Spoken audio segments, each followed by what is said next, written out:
yang jelas dalam krisis yang dihadapi oleh terutama sekali rakyat Palestin. Mana boleh kita sebagai sebuah negara, mana boleh kita sebagai sebuah masyarakat dunia membiarkan penindasan dan kekejaman yang berlaku. Ribuan nyawa yang setiap hari kita lihat angkanya sentiasa meningkat, terkorban tanpa mengira mereka ini kanak-kanak atau wanita maupun orang tua.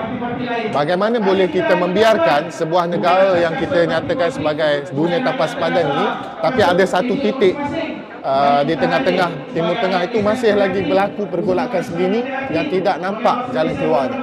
Kita menutup sebelah mata sebagai masyarakat dunia kalau kita biarkan krisis Palestin ini berterusan. Maka sebab itu saya kira tiba masanya untuk masyarakat dunia ambil satu sikap yang jelas dan tegas, dan kesedaran itu sudah semakin tinggi. Kalau dahulu kita boleh lihat Israel, Zionis berselindung di sebalik setiap alasan dan juga setiap naratif-naratif yang mereka cipta sendiri.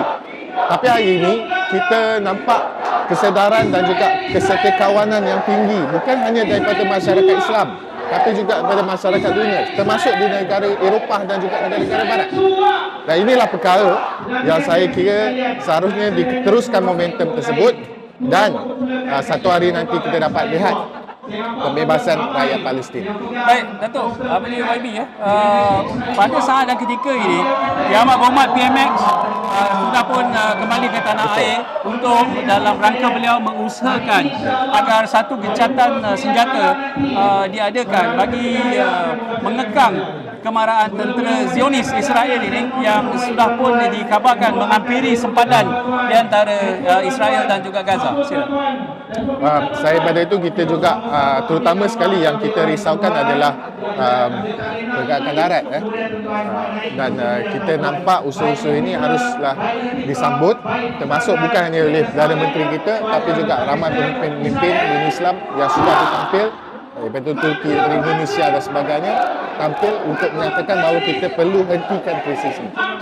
Saya kira terutama sekali Amerika Syarikat dan United Nations tidak boleh mengedepikan apa yang telah kita nyatakan ini.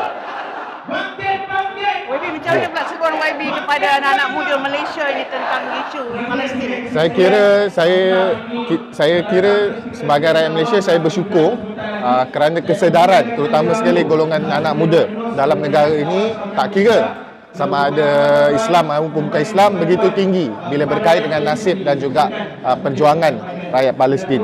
Ini seharusnya dijadikan satu kekuatan kita sebagai masyarakat, sebuah bangsa, dan kita jadikan ini sebagai satu bentuk sokongan besar kepada perjuangan rakyat Palestin. Dan saya sangat bersyukur hari ini kita boleh lihat yang hadir rata-rata adalah anak-anak muda yang mahu nyatakan kebersamaan mereka. Ada cadangan untuk membuat sesi penerangan hingga ke peringkat pucuk seluruh Malaysia? Saya kira semua orang harus main peranan, tak kira sama ada media rasmi, media tidak rasmi, media sosial. Siapa sahaja yang ada kapasiti untuk melakukan sesuatu, hatta sekecil-kecil usaha sekalipun boleh dan harus melakukannya. Jangan kita berhenti separuh jalan dan jangan kita ambil hanya orang kata bermusim. Dan saya yakin kalau kita dapat teruskan momentum segini, kita boleh lihat kesedaran yang lebih tinggi sekali. Dan saya yakin anak muda di Malaysia ini sudah pun menjadi suara penyambung suara dan penyambung lidah masyarakat Palestin.